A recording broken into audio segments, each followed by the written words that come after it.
Hola, les habla Ángel Pérez Almario, coordinador académico de Universitas Fundación. Les damos la más cordial bienvenida al proyecto académico Cátedra Jorge Rosell. Estamos transmitiendo en vivo por intermedio de varias vías. En principio, por intermedio del aula virtual de Zoom, la cual podemos utilizar como enlace, de alguna manera visor, y también para la revisión del chat. Asimismo, estamos transmitiendo en paralelo por intermedio del canal de YouTube de Universitas Fundación y por intermedio del grupo Telegram. No olvides, si la transmisión la estás recibiendo por intermedio del canal de YouTube, solo si cumple con las expectativas esta videoconferencia, puedas darle me gusta al precitado canal. El mundo hoy continúa con gran sensibilidad e incertidumbre desde el punto de vista de la pandemia del COVID-19. Evidentemente nos solidarizamos frente a las familias y a las personas que directamente están viviendo con este proceso y las consecuencias de este proceso de vida complicado, para lo cual primeramente nos aferramos a Dios. Sin embargo, ante esto, Universitas Fundación, el Colegio de Abogados, el Instituto de Estudios Jurídicos del Estado Lara, la Academia de Ciencias Políticas y Sociales, por intermedio del proyecto Cátedra Jorge Rosell, continúan apostando al crecimiento académico y preparando a los abogados en las áreas del derecho penal y criminología que deben surgir post-pandemia, completamente distintos a los que estaban antes de este proceso de vida. Ya tenemos confirmados, siendo nuestro compromiso para la Cátedra Jorge Rosell, a los profesores Roberto Delgado, Javier Marcano, José Malaguera, que los tenemos el día de hoy, al profesor Eric Pérez Sarmiento y al profesor Nelson Troconis de Venezuela. Nuestra recomendación es que te mantengas conectado a la programación de la Cátedra Jorge Rosell, a los fines de generar una mayor interacción y una mejor interacción y fluidez en la información, que es lo que queremos. Realmente los invitamos a su incorporación en el grupo Telegram de la Cátedra Jorge Rosell. Solo así vas a mantenerte conectado día a día frente a lo correspondiente a la evolución del foro en cuanto al derecho penal iberoamericano. ¿Cómo te conectas a este grupo Telegram? En principio, el equipo Universitas Fundación, en el momento que te registras en la cátedra, va a hacer llegar un correo electrónico para que te puedas incorporar a este grupo Telegram y mantenerte completamente informado. Pero si al día de hoy no te ha llegado ese correo electrónico, sencillamente apúntanos tu nombre en el chat o en la sección comentarios del canal de YouTube y por supuesto tu teléfono, con lo cual nosotros podemos agregarte a este grupo. La intención es que nosotros seamos coherentes y consistentes respecto a nuestro compromiso en este proceso de pandemia. Lo acabamos de decir, seguir conectando a los abogados que queremos que existan en el mundo post pandemia COVID-19. Pero creemos que las temáticas deben ser completamente asertivas, deben ser lo suficientemente pragmáticas para llevar a cabo lo correspondiente a la evolución del Foro Penal Iberoamericano. Por lo cual puedes contactarnos bien por intermedio del canal Instagram de Universitas Fundación o bien por intermedio del Facebook a través de la fanpage de Universitas Fundación e indicarnos temáticas, rubros, líneas de trabajo y por supuesto ratificarnos si este equipo de instituciones involucradas se encuentran en el camino correcto. ¿Quién nos acompaña hoy? Desde Venezuela, el profesor José Luis Malaguera Rojas, con la temática la fase preparatoria, el derecho a la defensa y la notificación de cargos en el proceso penal venezolano. ¿Cuál es el enfoque o cuál es el alcance de esta ponencia? En principio, el disertante desarrollará algunos aspectos de la fase preparatoria y su tránsito en Venezuela desde ambos esquemas procedimentales, desde lo inquisitivo a lo acusatorio. De seguidas, establecerá rasgos de la fase preparatoria y por qué la necesidad del derecho a la defensa y la asistencia jurídica en dicha etapa. Determinará el momento oportuno en el cual debe realizarse la notificación de cargos y se adquiere lo correspondiente a la condición de imputado. Precisará en qué momento exacto aquel que es sometido al proceso penal adquiere la connotación de imputado frente a esquemas como la denuncia y la querella, partiendo de las siguientes premisas, que es el acto de notificación de cargos o el acto de imputación o la audiencia de imputación que le otorga tal cualidad. ¿Para qué es esta audiencia de imputación? ¿Cuál es el contenido de la notificación de cargos? ¿Quién debe realizar la notificación de los cargos? ¿Por qué ha de celebrarse esta notificación de cargos en la sede jurisdiccional? Y por último, establecerá o se paseará por un contexto actual de la situación de la audiencia de notificación de cargos en sede jurisdiccional en Venezuela. Nuestro disertante del día de hoy, el profesor José Luis Malaguera Rojas, es abogado con clara orientación en el ámbito del derecho penal, es profesor titular de la Cátedra de Derecho Procesal Penal de la Facultad de Ciencias Jurídicas y Políticas de la Universidad de los Andes. Asimismo, se desempeña como director del Centro de Investigaciones Penales y Criminológicas Héctor Febres Corderos de la Universidad de los Andes. Es coordinador de la Maestría de Derecho Procesal Penal de la misma casa de estudio. Ha sido decano de la Facultad de Ciencias Jurídicas y Políticas de la Universidad de los Andes y ha sido autor y coautor de diversos artículos, ensayos y conferencias en el ámbito interno de Venezuela como en el exterior, en las áreas de Derecho Procesal Penal y Derecho Penal. Antes de concederle la palabra al profesor disertante de hoy, quisiera que todos aquellos que se conectan el día de hoy realmente establezcan una completa conexión con el disertante. Sin embargo, en este bloque deseamos de alguna forma realzar lo correspondiente a la academia, con lo cual deseamos que cada una de las fases, sea la fase del desarrollo de la ponencia como la fase de interacción, tengan un completo orden, con lo cual agradecemos que la incorporación, así sea sobrevenida en el aula virtual, sea con los micrófonos cerrados y apagados. Segundo, que las preguntas y los comentarios que deseen hacer directamente al disertante necesariamente deben ser escritos, donde viene en la sección chat que ubicamos en el aula virtual en el lado izquierdo, o bien en la sección comentarios del canal de YouTube, o bien por intermedio del canal Telegram, aquellos que nos contactan por intermedio de esa vía. Deseamos que la participación sea lo más productiva posible, con lo cual realmente necesitamos que tus preguntas y tus comentarios se encuentren pertinentemente vinculados con la temática que hoy estamos disertando. Por último, no olvides indicarnos tu nombre y el país del cual nos contactas. Y si el canal de transmisión es el canal de YouTube, no olvides darle me gusta a el precitado canal. Sin más demora, realmente, profesor José Luis Malaguera, para la Cátedra Jorge Rosell y las instituciones involucradas en este proyecto académico, es un claro honor contar con su participación, su temática y su referencia. Hay grandes expectativas en el foro agrupado en la cátedra por esta temática. Deseamos que usted nos acompañe. Antes de darle el derecho de palabra, quisiera transmitirle que se encuentran conectados para su participación el profesor Sergio Brown, el profesor Eric Pérez Sarmiento, el profesor Francisco Ferreira de Abreu, entre los cuales también tenemos a, por ahora, estos participantes tenemos desde el punto de vista de profesores y han sido anteriores ponentes en la cátedra Jorge Rosell. Deseamos que active su micrófono, profesor, en la parte inferior izquierda y que comience su disertación.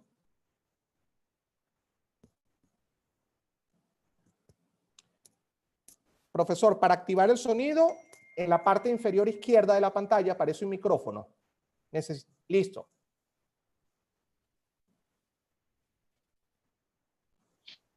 Bien. Buenas tardes. Como son 35 minutos, voy a tratar de hacerlo lo más rápido posible. En primer lugar, quiero agradecer a Universitas Fundación, al profesor Jorge Rosell Sengen, Ángel Pérez y demás instituciones que llevan ante este proyecto académico denominado Cátedra Jorge Rosell. Quiero agradecer por haberme cursado invitación para participar como ponente, de invitación lo demás merecido.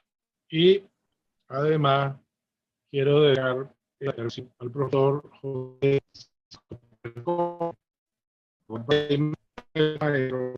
en estas lides de la academia. Bien, el tema a tratar tiene que ver con la fase preparatoria del proceso penal, tiene que ver con el derecho de defensa dentro de esta fase y con el tema de la notificación de los cargos. Es un tema, por supuesto, muy debatido y de mucha controversia. Ya vamos a ver por qué. En primer lugar, Voy a hablar del derecho a la defensa en la fase preparatoria. El derecho a la defensa visto como resistencia a una pretensión de persecución penal. Y digo resistencia a una pretensión de persecución penal para distinguirlo ya de lo que más adelante sería la pretensión penal. En este caso es una pretensión de persecución penal en el ámbito de una fase preparatoria. En este sentido, el artículo 9.1 Constitución establece expresamente que la defensa y la asistencia jurídica son derechos inviolables en todo estado y grado de la investigación y del proceso. Quiero reseñar aquí lo que la anterior Constitución venezolana, la del año 1961, decía con respecto a esto en el artículo 68, sobre el tema de la defensa. Decía la Constitución del 61, la defensa es un derecho inviolable en todo estado y grado del proceso. Es inviolable en todo estado del proceso. Pero el artículo 60 de esa Constitución del año 1 decía: el indiciado tendrá acceso a los recaudos y a todos los medios de defensa que prevé la ley tan pronto se ejecute el auto de detención. Hago esta realidad para tener una comparación entre la Constitución del 61 y la Constitución del 99. El 49.1 de la actual Constitución es muy expreso, es muy claro. El constituyente tuvo la delicadeza señalar que el derecho a la defensa es también un derecho inviolable en todo estado y grado de la investigación y proceso. Esto para no dejar duda que el derecho a la defensa también existe en cualquier fase previa de investigación, de no sé cómo se denomina. Es decir, cualquier fase preprocesal, policial.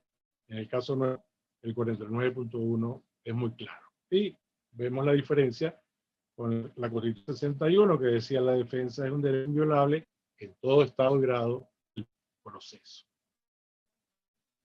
Bien. Nuestro Código Orgánico Procesal Penal, al cual me voy a referir como COP para ahorrar tiempo, el COP en el artículo 12 dice: la defensa es un derecho inviolable en todo estado y grado del proceso. ¿Sí? No dice la investigación y del proceso, pero la Constitución lo dice. En todo caso, las interpretaciones dogmáticas nos indican que hablar de grado del proceso es hablar de todas las fases que puede tener el proceso, incluso la fase preprocesal o fase de investigación, instrucción o preparatoria, como en el COP. El derecho a la defensa en la fase de investigación, o en la fase preparatoria o en la fase de instrucción, como se le quiera llamar, en este caso sabemos que es una fase fundamentalmente de investigación, una fase fundamentalmente destinada a recabar estos probatorios, elementos de convicción en el caso nuestro, para demostrar fundamentalmente dos extremos. Por un lado, que ciertamente, efectivamente, se ha cometido un hecho punible en la realidad, y en segundo lugar, esos elementos se recaban también para demostrar quién es el autor o quién es el partícipe en ese hecho punible. En el modelo inquisitivo, todos sabemos, ¿verdad?, que en la fase de investigación o fase de instrucción no estaba permitido el derecho a la defensa. Y lo poco que se permitía, por supuesto, no indicaba que ciertamente podía haber efectivamente derecho a la defensa. Es decir, casi en lo absoluto teníamos presente el derecho a la defensa en el modelo inquisitivo en la fase de investigación o fase preliminar. Luego, en el modelo mixto, también denominado francés, ¿verdad?, que es la combinación entre las características del modelo inquisitivo y el modelo acusatorio, la primera fase, esa que se denomina o se llama sumario, permitía el derecho a la defensa por parcialmente. En el caso nuestro, el Código de Enjuiciamiento Criminal, cuya se denominaba sumario, durante toda la investigación de la Policía Técnica Judicial y durante cierto tiempo también a la orden, pasada la investigación a la orden del Tribunal de Instrucción, no había en lo absoluto derecho a la defensa. Era una investigación secreta, no había defensor, no había acceso a la investigación. En consecuencia, el Código de Enjuiciamiento establecía, luego de la autodetención, y lo decía la propia Constitución del 61, luego de la autodetención es que hay acceso a la investigación y que hay acceso al derecho a la defensa. Es limitado en el modelo inquisitivo, absolutamente limitado al derecho a la defensa, y en el modelo mixto francés, que en la realidad funcionaba mucho más inquisitivo que acusatorio, y la fase de instrucción definía luego lo que era el juicio oral. Está claro, y la dogmática en eso es conteste, en que investigación o de instrucción o preparatoria, manifiesto, no es posible la igualdad de armas. Es decir, está presente siempre una clara desventaja entre el justiciable y el poder del Estado. Ventaja muy clara. Indudablemente que todo el poder y la infraestructura, en el caso nuestro, de la Fiscalía del Ministerio Público, al lado del justiciable, indica que hay una clara ventaja. Sin embargo, por eso y el debido proceso buscan, y el modelo acusatorio, buscan tratar de equilibrar esos claros desequilibrios. Busca racionalizar la fase preparatoria dándole participación al derecho de defensa. Sin embargo, en la guerra de armas es casi imposible. Hay algunas propuestas incluso, porque en la fase preparatoria históricamente es donde se han dado los mayores abusos, se han producido los mayores abusos, las mayores árbitros contra del justiciable. Hay unas propuestas en la dogmática de, por ejemplo, ante este desequilibrio donde no es posible la igualdad de armas, a pesar de permitirse el derecho a la defensa, hacer investigación, por ejemplo, asignar un investigador oficial al lado del defensor para que este investigador oficial, por algunas potestades públicas, coadyuvar en el ejercicio del derecho a la defensa. Y existen otras propuestas más específicas de considerar el nombramiento o la creación de algo que se denomina Ministerio Público de la Defensa. Es decir, también un funcionario de la Fiscalía del Ministerio Público, ¿verdad?, que junto con el defensor pueda llevar a cabo la estrategia de defensa y fundamentalmente poder recolectar contrapruebas en favor de la defensa. Por supuesto, esto en razón del desequilibrio que existe, en razón de que, por supuesto, tiene muchas más habilidades la Fiscalía del Ministerio Público en el tema de recabar las pruebas que en el caso de la defensa del imputado y de su defensor. Estas son propuestas, por supuesto, que no creo que hayan sido materializadas. Hay una palabra de Julio Mayer muy significativa en lo que se refiere a la fase de investigación, a la fase preparatoria. Mayer dice que este es un escenario, un procedimiento, el escenario donde se busca, ¿verdad?, recabar pruebas para buscar la verdad procesal o conseguir la verdad procesal. Este es un escenario básicamente autoritario, dice Mayer. No importa si quien sea el titular de la investigación es el juez de instrucción o es el fiscal. Mayer dice que es un escenario autoritario. Bien. ¿Cuál es el orden para realizar las actividades de la fase preparatoria o fase de investigación? Bueno, En el caso venezolano, el órgano que tiene la competencia para la realización de la fase de investigación es la Fiscalía del Ministerio Público. En el diseño del COP de 1999, nuestro legislador fue bien claro en establecer que la fase preparatoria o fase de investigación esté en cabeza de la Fiscalía del Ministerio Público.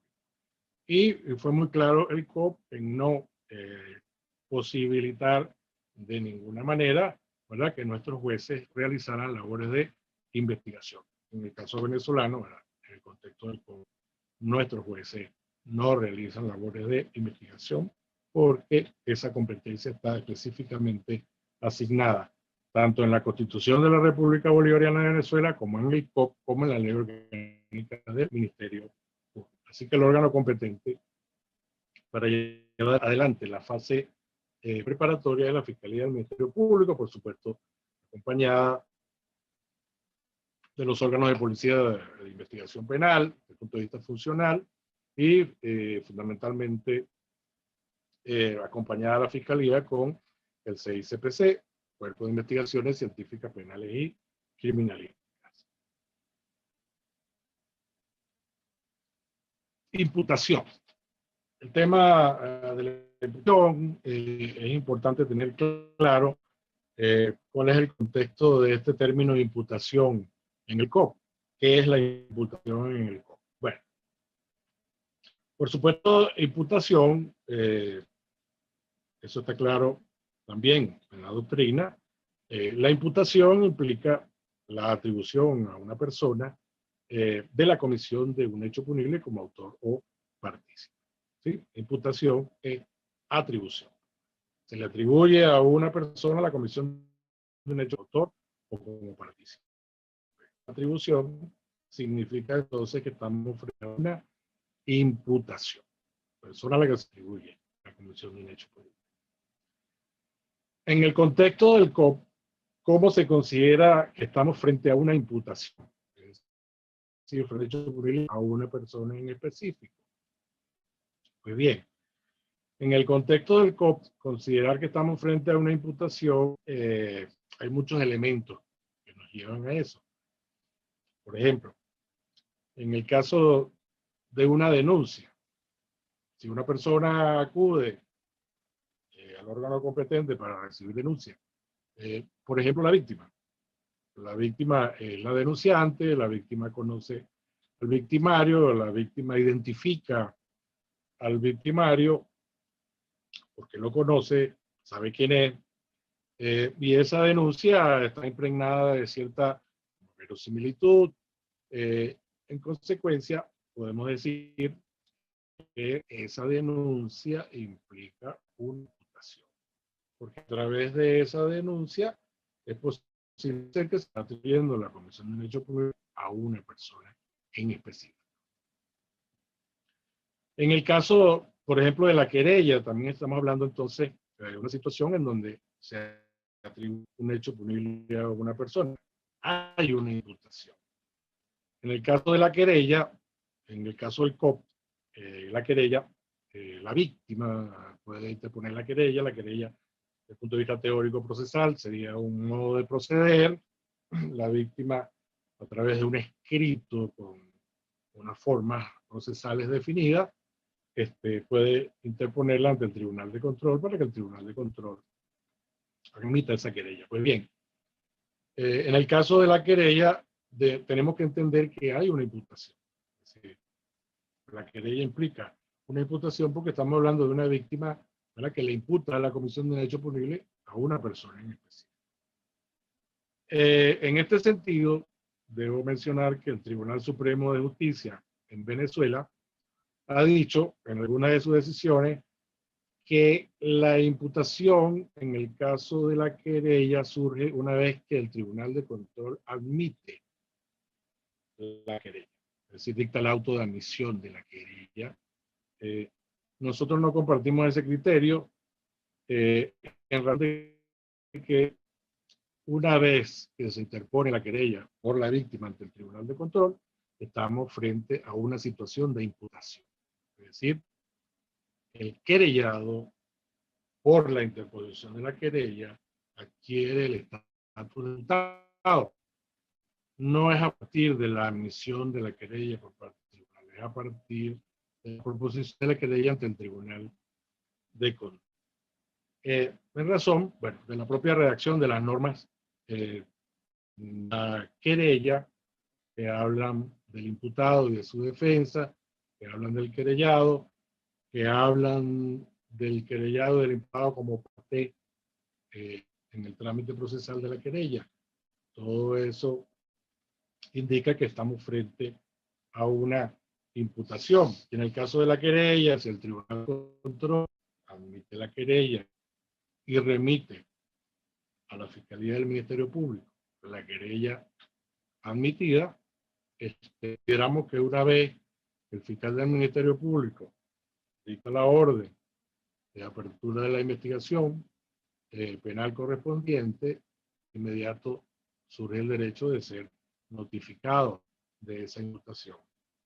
Bien, este es el caso de la querella. Bueno, hay otras maneras de considerar que estamos frente a una situación de imputación. En el caso de la investigación de oficio, pues en el curso de la investigación, pueden subir los elementos de convicción que indiquen que estamos frente a una situación de imputación donde claramente se le puede atribuir el hecho punible a la persona.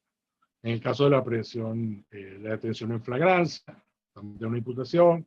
En el caso de la aprehensión en razón de una orden de captura emanada de un tribunal de control, también estamos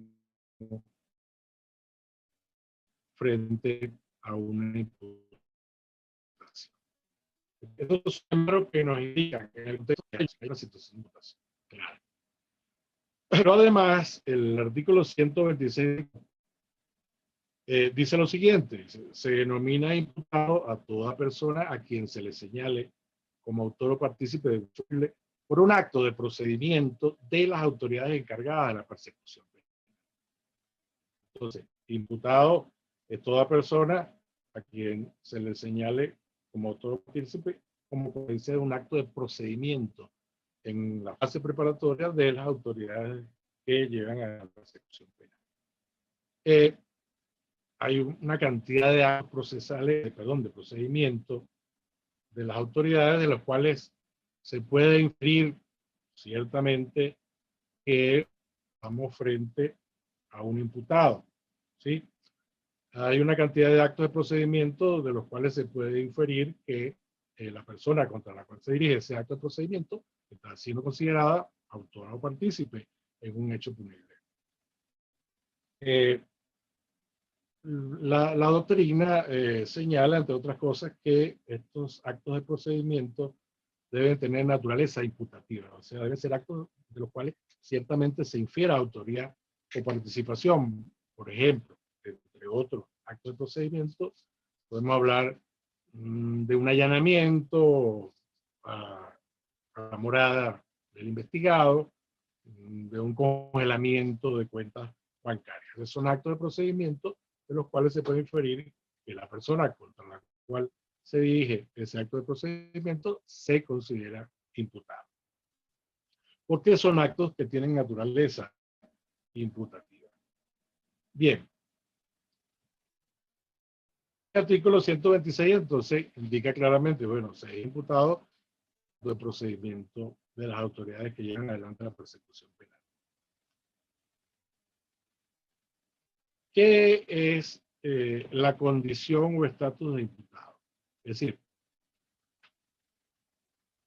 cuando cualquiera de los actos que hemos mencionado, procedimiento, o una denuncia, o una querella, están allí y tienen naturaleza imputativa,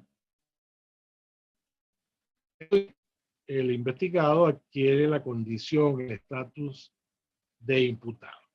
Y esto es muy importante, en razón de que tener el estatus, el carácter, la condición de imputado conlleva a considerarse, no sé qué, en la fase de investigación, que es uno de sus fines, se ha identificado quién es el sujeto pasivo de esa pretensión penal.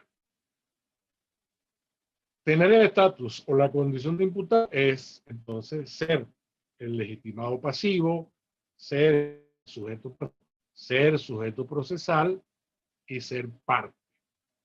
Y eso conlleva una cantidad de posibilidades y de facultades dentro de la fase de investigación. ¿Cuáles son los efectos de la legitimación pasiva, de ser el sujeto pasivo, de ser parte, de tener el estatus de imputado? Bueno, entre otras cosas, y eso es tal vez el aspecto más importante, es que tener el estatus de imputado significa entonces el nacimiento del derecho de defensa en la fase preparatoria o fase de investigación. El legitimado pasivo, la parte, en este caso la parte pasiva, una vez que tiene ese estatus de imputado, el COP considera entonces que nace el derecho a la defensa en la fase preparatoria. Es decir, el imputado entonces tiene la posibilidad de llevar adelante toda una actividad para resistir esa pretensión de persecución penal a través de una cantidad de actividades que establece el COP. Fíjense, la exposición de motivos del COP de 1998 dice expresamente por allí en una de sus líneas que el proyecto de COP, a eso se refiere la exposición de motivos, ha anticipado la intervención de la defensa formal al momento en que se adquiere la calidad de imputado. Fíjense cómo la exposición de motivos señala expresamente que la defensa existe desde el momento en que la persona adquiere la calidad de imputado, el estatus de imputado, condición de imputado. Y ese es el diseño, correctamente, cuando vemos luego el artículo 127.5 y el artículo 286 del COP, dice, entre otras cosas, el 127.5, que el imputado tiene derecho a ser informado de lo que existe en la fase de investigación. Y además señala el 286 del COP que el imputado y su defensor tienen acceso a las acciones que conforman de investigación o fase preparatoria. Entonces, para el COP, lo que legitima el derecho de defensa en la preparatoria es el estatus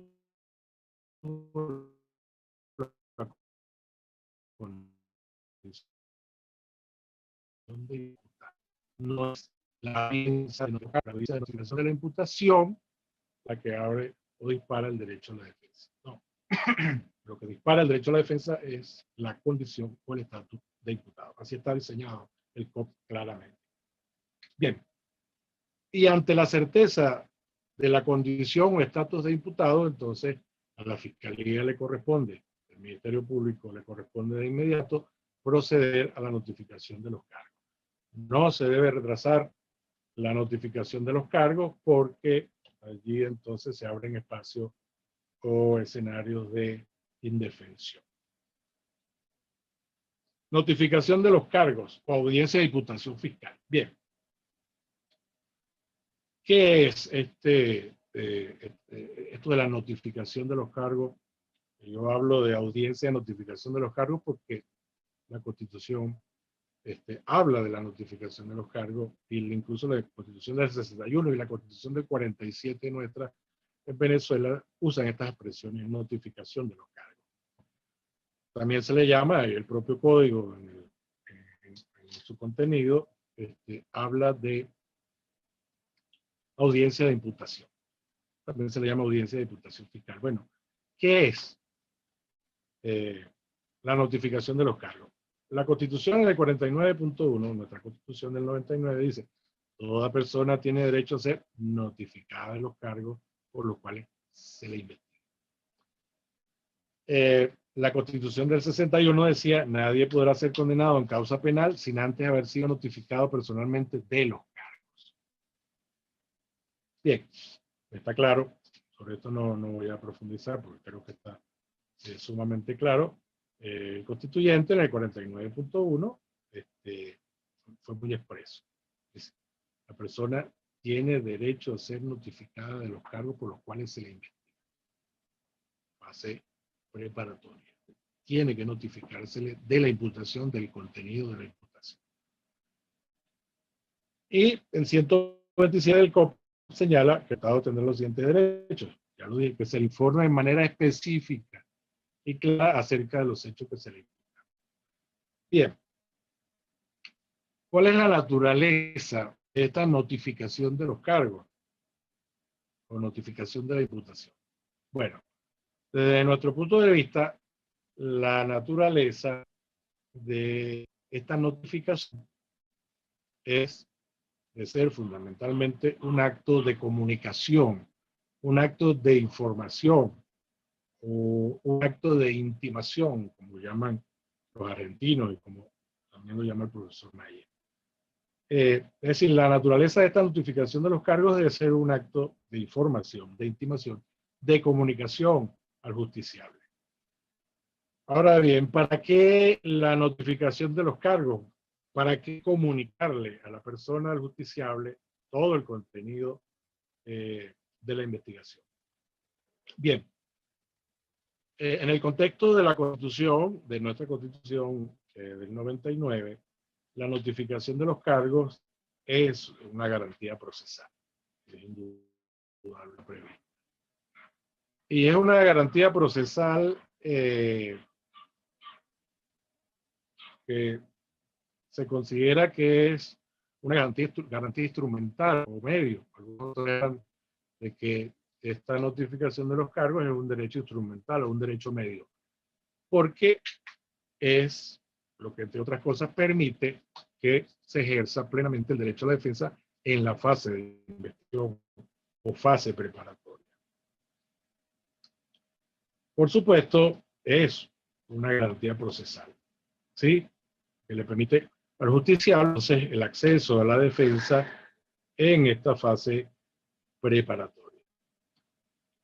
Paradójicamente, siendo la notificación de los cargos o la notificación de la imputación una garantía procesal prevista en el 49.1 de nuestra Constitución, la Fiscalía ha usado esta garantía, digo paradójicamente, usa esta garantía de la notificación de los cargos para negar el derecho de defensa. Sí, paradójicamente. Ha sido criterio de la Fiscalía durante muchos años de que si la persona no ha sido notificada formalmente, que no ha sido notificada de los cargos, notificada de la imputación formalmente, entonces no es imputado. No importa que esa persona tenga el estatus o la condición de imputado dentro de la investigación, no.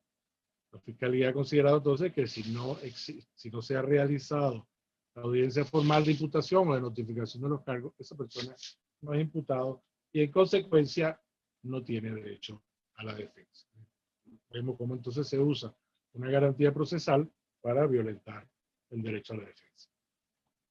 ¿Cuál es el contenido entonces de este acto de notificación de los cargos, de notificación de la imputación? Bueno, ¿qué debe comunicarse?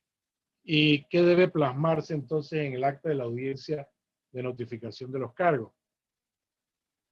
Bueno, sobre eso hay varias cosas importantes que ha dicho la Sala Penal, la Sala Constitucional. El Código también contiene normas que se refieren al contenido de la notificación, el 133, el 356, el COP, ¿verdad? Nos dicen de alguna manera, y repito, la sentencia de la Sala Penal, la Sala Constitucional, varias sentencias, ¿cuál es el contenido de esa notificación de los cargos?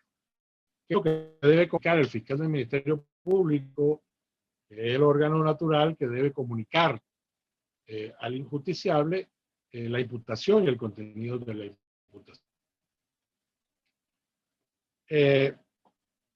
Por supuesto, uno de los puntos más importantes es la delimitación del hecho imputado. Recuerden que estaríamos en el contexto de una fase de investigación que está en curso y en el contexto de una investigación que existe con una persona en libertad. Sí, una persona en libertad, una fase de investigación abierta en su cuerpo. fíjense, ¿qué debe plasmar, o sea, qué debe comunicarse y qué debe plasmarse en el acta de la audiencia de notificación de los cargos? En primer lugar, es muy importante, por supuesto, lo fáctico, del hecho punible. Eso también depende del curso de la investigación, cómo ha avanzado la investigación y cuál es el momento de la notificación. Puede ser que más adelante, recuerden que estamos en el contexto de una investigación en curso, puede ser que más adelante aparezcan otros elementos de convicción que terminen aclarando mejor el hecho punible, ¿no? Lo fáctico, ¿verdad? Pero eso es fundamental, ¿verdad? Delimitar el hecho punible, el imputado, delimitar el hecho imputado. La persona tiene que saber, bueno, de qué hecho se trata, cuáles son las circunstancias del hecho, tiempo, lugar, modo, etcétera. Pero eso muchas veces depende de cómo haya avanzado la investigación. Por supuesto, debe enterársele cuáles son los elementos de convicción que corren en la investigación y que apuntan a que él es el autor o partícipe, ¿no? Es una especie de resumen de los elementos de convicción. Por allá Mayer, en una redacción de alguna norma procesal, indica que hacerle un resumen a la persona de los elementos de convicción que corren en la investigación. Y por supuesto hay otro elemento muy importante que es la identificación jurídica, ¿sí? El encuadre, ¿verdad?, del hecho en algún tipo penal. El fiscal tiene que deberá enterar a la persona de cuál es la calificación jurídica considerando. Por supuesto, debe ser una calificación jurídica provisional. No, ya vamos a hablar de eso luego. En todo caso, tiene que el fiscal informar sobre la calificación jurídica porque está de por medio el principio de legalidad. Es decir, cuando el fiscal hace la calificación jurídica, está cumpliendo con el principio de legalidad. Bien. No debe haber confusión, algunas proposiciones por ahí que parecieran confundir los requisitos de la acusación con los requisitos de la notificación de la imputación.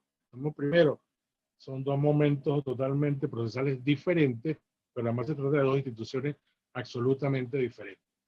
El acto de notificación de los cargos o audiencia de notificación de los cargos es un acto de naturaleza informativa, de naturaleza comunicación.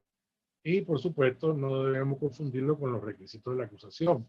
Por ejemplo, el requisito de la acusación habla de una relación clara, precisa y circunstanciada, el hecho que se le atribuye a la persona. No podemos pensar con la misma intensidad la información sobre el hecho imputado tenga que tener esa intensidad, ¿no? Y también es importante señalar que, bueno, si estamos frente a una investigación en curso, y aun cuando la persona está siendo notificada de los cargos, notificada de la imputación, está siendo imputado, se dice también, pues no todo imputado será acusado. Esa no es la consecuencia natural. Es posible que la persona imputada, a través de la notificación de los cargos, la notificación de acusación, luego el fiscal considere que tiene que pedir un sobreseimiento, tiene que pedir un archivo fiscal y no proceder a acusar. Bien. Sustancial, lo sustancial, el tema con la notificación de imputación es acumulativo, abre la defensa en la familia. Lo fundamental es que ciertamente la persona a la investigación. La persona pueda enterarse que de persona pueda poner diligencia de investigación, que la persona pueda proponerle a la fiscalía alegatos para tratar de convencerlo de que el destino tiene que ser un sobreseimiento, un archivo fiscal, o de otra posición menos rigurosa en lo que se refiere a una calificación jurídica, de que la persona pueda proponer incluso excepciones en la fase preparatoria. Todas las posibilidades se puedan materializar. una fotocopia, el expediente, de toda la información, es un medio para la defensa. Entonces, lo fundamental, más que el acto de notificación de información o comunicacional, es que ciertamente luego pueda ejercerse plenamente el derecho de defensa en la fase preparatoria. ¿Cuál es la sede de la celebración de la audiencia de notificación de los cargos o de la audiencia de imputación fiscal? Bueno, hemos pasado por varios momentos en esto de la sede para la celebración de la audiencia de notificación. La sede natural era la Fiscalía del Ministerio Público. La sede natural era la Fiscalía del Ministerio Público, donde se realizaban los actos de notificación. Por supuesto, yo digo que era la sede natural porque es que el órgano titular de la investigación penal de la fase preparatoria es la Fiscalía del Ministerio Público. En consecuencia, a ella le corresponde notificar, así está definido en el COP. Tiene la Fiscalía, entonces, lo hacía la Fiscalía en sus sedes, ¿verdad? Notificaba a la persona para que acudiera junto con su defensor, porque el derecho a la defensa sin asistencia jurídica, sin defensor, pues es muy difícil que sea efectivo, ¿no? El derecho a la defensa requiere, ¿verdad?, de la asistencia jurídica. El imputado requiere de la asistencia jurídica. Eso es fundamental y necesario. La audiencia, esta audiencia de notificación se hacía en la sede fiscal. La persona a ser imputada acudía con su defensor y allí se realizaba este acto de notificación de información. Eso ha cambiado en Venezuela en el contexto del proceso penal en razón de lo siguiente. En el año 2012, en la última reforma del COP, nuestro COP ha tenido 6 reformas. La última reforma en junio de 2012 agrega un procedimiento especial al libro de los procedimientos especiales. Un procedimiento especial que se llama procedimiento especial para los delitos menos graves. Y establece expresamente ese procedimiento que la audiencia de imputación o de notificación de los cargos tiene que celebrarse necesariamente en la sede del Tribunal de Control. Eso por un lado. Entonces, en todos los casos de delitos menos graves, la audiencia de imputación o de notificación de los cargos tiene que celebrarse en el Tribunal de Control. Las razones por las cuales el legislador considera que este acto de notificación de información comunicacional tiene que hacerse en el tribunal, en la sede del Tribunal de Control, desconozco cuáles son las razones.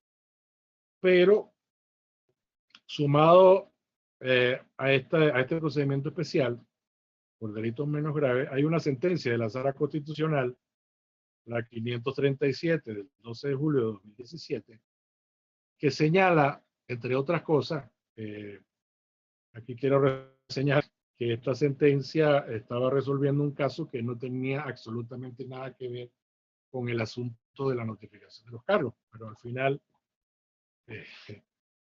la Sala Constitucional se mete con este tema. Dice, entre otras cosas, esta sentencia 537, toda persona investigada obtendrá la condición de imputado una vez haya sido informado por parte del Ministerio Público ante su defensor en la sede del órgano jurisdiccional penal, que es el Tribunal de Control, por lo que se considerará como investigado y no como imputado.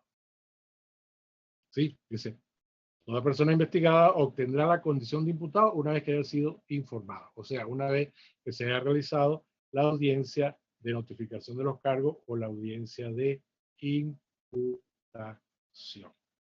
¿Sí? Por lo que se considerará como investigado y no como imputado. Es decir, si no se ha celebrado la audiencia de notificación de los cargos o audiencia de imputación, según este criterio de la Corte, pues la persona sigue siendo investigado y no adquiere la condición de imputado. La condición de imputado, según esta sentencia, se adquiere una vez que se ha realizado la audiencia de imputación. Esta sentencia, por supuesto, es absolutamente criticable, ¿sí? Es una sentencia que va en contravía del artículo 49.1 de la Constitución, que señala que el derecho a la defensa y a la asistencia jurídica es inviolable en todo estado y grado de la investigación y del proceso. Y por supuesto, en contravía del COP, que considera claramente, ¿verdad?, que para comenzar el ejercicio del derecho a la defensa en la fase de investigación, basta tener la condición, el estatus de imputado. Y esto es lo que niega la sentencia. La sentencia dice que la condición de imputado la otorga la audiencia de notificación de los cargos. Fíjense que el COC en esto es claro, la exposición de motivos y las normas del COC. Dice, cualquier acto de procedimiento realizado por los órganos de persecución penal, en los cuales se infiera, ¿verdad?, autoría o participación, eso conlleva a tener la condición de imputado, y es lo que dispara el derecho a la defensa. Tener la condición de imputado. Y la condición de imputado en el COP no la da el acto de notificación de los cargos. La condición de imputado en el COP la da cualquier acto de procedimiento de las autoridades que tienen a su cargo la investigación penal, cualquiera de esos otros actos que hemos mencionado. ¿Sí? Por ejemplo, una querella, una denuncia,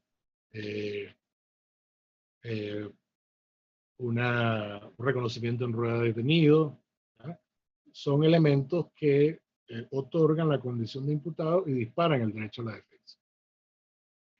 En el contexto del COP, por supuesto, el tener la condición de imputado indica entonces el nacimiento del derecho a la defensa, pero también el nacimiento de la obligación de la Fiscalía de tener que notificar de inmediato a esa persona.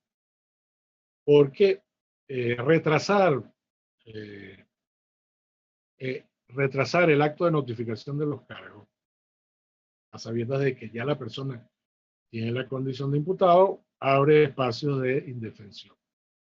En el caso, por ejemplo, de España, hay jurisprudencia del Tribunal Constitucional que indica que si se demuestra que se retrasó indebidamente la notificación de la imputación o la notificación de los cargos, todas las actividades y todos los elementos probatorios que se han recabado en ese lapso son nulos.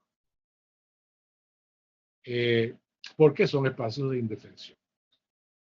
Sin embargo, a pesar de esto, a pesar de la claridad del COP y la claridad de la Constitución, de que el derecho a la defensa es inviolable en todo estado y grado de la investigación, pues bien, la Sala Constitucional nuevamente en contravía, decide en contravía de la Constitución, ¿sí? A través de una hermenéutica infiel con la Constitución, diría el maestro Rusconi sobre esto, ¿no?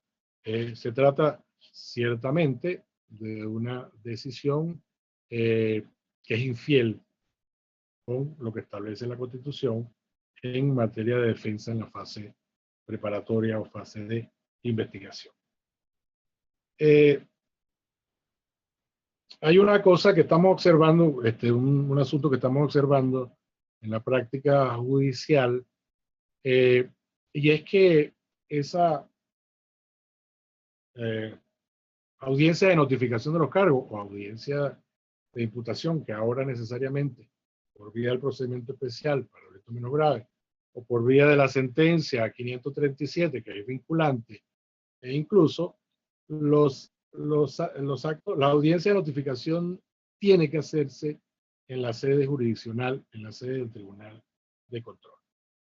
Pero en la praxis estamos observando situaciones problemáticas con esta audiencia, en el sentido de que se está convirtiendo esta audiencia de notificación de los cargos, que es una audiencia fundamentalmente, su naturaleza es comunicativa, informativa, se está convirtiendo esta audiencia de notificación en una audiencia poliédrica, es decir, donde ahora se introducen una serie de asuntos que no tienen absolutamente nada que ver con la naturaleza de la audiencia, que es comunicativa. Vemos, por ejemplo, por supuesto, cómo los fiscales solicitan al juez de control que le fije la audiencia preliminar, perdón, la audiencia de notificación de los cargos y que, por supuesto, cite a la persona del justiciable para que asista a la audiencia de notificación de los cargos junto con su defensor. La fiscalía presenta su escrito y, por supuesto, el tribunal de control cita al justiciable para una audiencia de notificación de los cargos o de notificación de la imputación. Sin embargo, en el momento de la audiencia, la fiscalía entonces introduce una cantidad de peticiones absolutamente extrañas a la naturaleza del acto. Vemos cómo el fiscal del Ministerio Público, en algunos casos, no conozco qué pasa en otros estados, pero aquí hemos observado esta situación, el fiscal del Ministerio Público solicita al juez de control que le admita la imputación. O sea, que el Tribunal de Control dicta un auto de admisión de la imputación. Vemos cómo los fiscales en la audiencia solicitan prisión preventiva. Vemos cómo solicitan incluso, además de la prisión preventiva, otras medidas cautelares, como congelamiento de cuentas.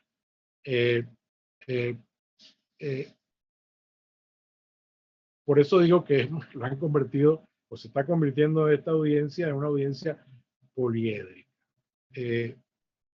Y los resultados no han sido buenos en este sentido. Los jueces de control, en algunos casos, no digo en todos, pero en algunos casos lo hemos visto.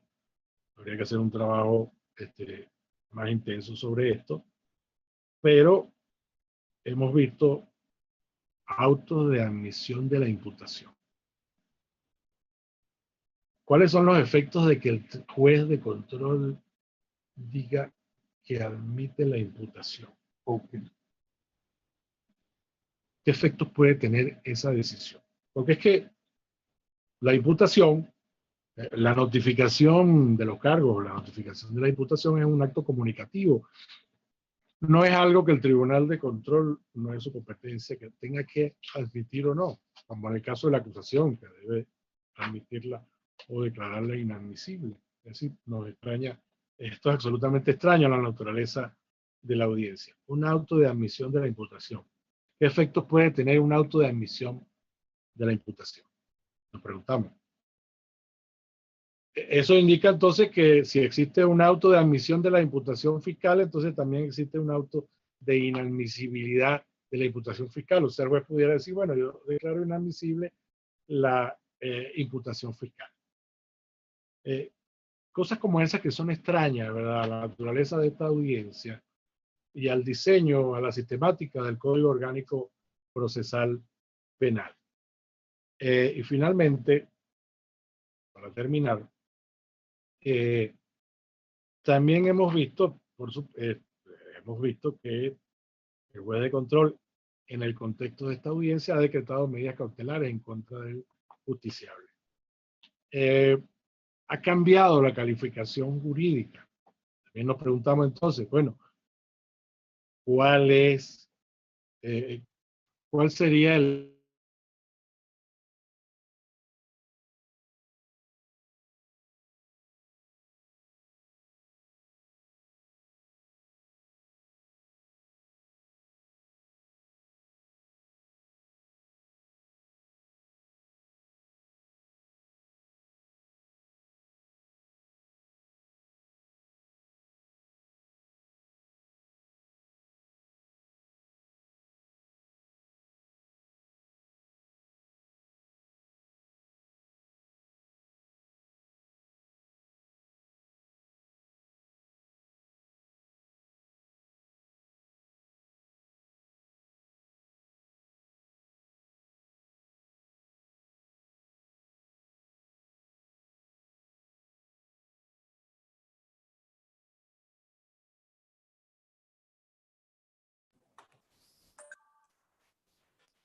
Bueno, por razones técnicas, evidentemente estamos sometidos a una estabilidad del Internet, en este caso el disertante. Vamos a lograr nuevamente realizar el proceso de interconexión. Y mientras logramos ello, vamos a establecer algunos anuncios, ¿ok? Próximas videoconferencias. ¿Cuál es el comportamiento de Universitas Fundación de cara a acompañarte en este proceso de vida complicado? En principio, el día de mañana, 11 de la mañana, hora Venezuela, tendremos al profesor Paul Cavalier con la temática COVID, retorno al trabajo, caso Perú. Para posteriormente, el mismo jueves, hora 6 de la tarde, hora Venezuela, tendremos al profesor César Gustavo Benchetti con la temática flexibilización del derecho al trabajo y el derecho internacional de los derechos humanos. Jueves 21, hora 6 p.m. Venezuela. Mientras logramos nuevamente la conexión del profesor José Malaguera. De seguida, el día viernes 22 de mayo, a las 4 de la tarde, horas Venezuela, tendremos a los profesores Antonio Canova y Mariana Escolaro con la siguiente temática que parte de la siguiente premisa. ¿Los pobres odian la educación pública? No olvides, 4 de la tarde, hora Venezuela. De seguida, el día lunes 25 de mayo, 4 de la tarde, hora Venezuela, tendremos al profesor Iván López Ruiz con la temática régimen cambiario venezolano. Posteriormente, el día martes, 11 de la mañana, martes 26 de mayo del 2020, 11 de la mañana, horas Venezuela, tendremos al profesor Carlos Huefe con la temática Derecho Sancionador Tributario. De seguidas, el mismo martes 26 de mayo, 6 de la tarde, hora Venezuela, tendremos a la profesora Jessica Vivas Rosso con la temática Mecanismo de control posterior al presupuesto público, que han implementado algunos países de Sudamérica en el marco de la emergencia ocasionada por el COVID-19. Posteriormente, en la cátedra Jorge Rosell, el día miércoles tendremos al profesor Nelson Troconis, miércoles 4 de la tarde, 3 de junio, con la temática Paradigma ético-jurídico sobre el ambiente. Vemos si ya contamos con el profesor Malaguera. Vamos a revisar.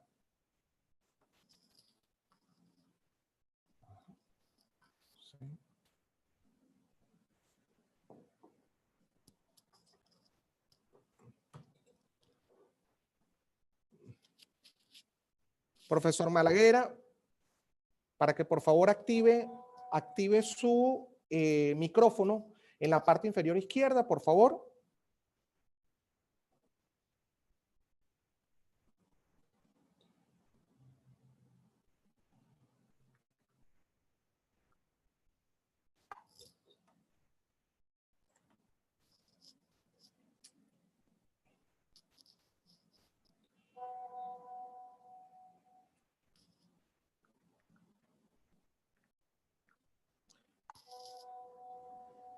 Profesor, necesitamos que active el audio, su audio, en la parte inferior izquierda de la pantalla.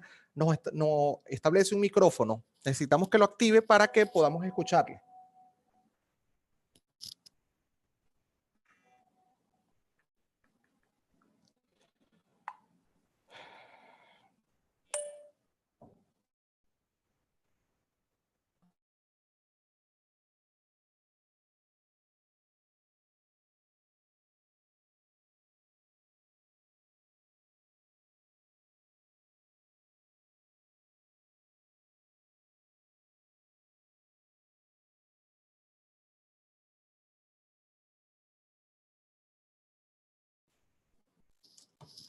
Bueno, de verdad les pedimos disculpas. Realmente estamos en proceso de interconexión. Y para la fase de preguntas y respuestas.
Bueno, para todos los participantes que están en distintos lados de Iberoamérica, evidentemente es una transmisión que es en vivo, realmente establecemos la mayor dispensa hacia el tiempo de ustedes, estamos en proceso de interconexión, ya tenemos en el aula virtual al profesor José Luis Malaguera, sin embargo no ha podido activar el micrófono y nos notifican que tuvo un proceso de bajón de electricidad que seguramente conspira con la estabilidad del Internet.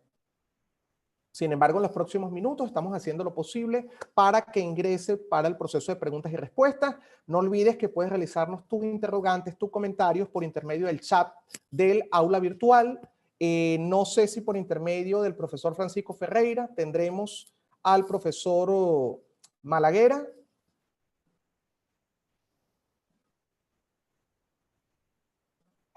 Por lo pronto, todas las preguntas y todas las interrogantes puedes materializarlas bien por el chat del aula virtual o bien por intermedio del canal de YouTube Universitas Fundación. Profesor José Luis, ¿ya lo vemos? ¿Me escucha atentamente? Yo escucho. Ok, excelente, profesor. Veo un poquito de estática allí. Sería interesante si tenemos algún otro sonido, podamos de alguna manera cerrarlo.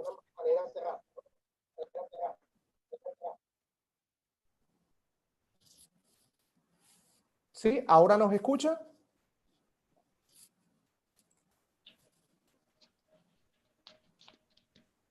Háblenos, profesor. ¿Me escucha? Sí, atentamente. ¿Me escucha? Sí, lo escuchamos. Siga hablándonos, por favor.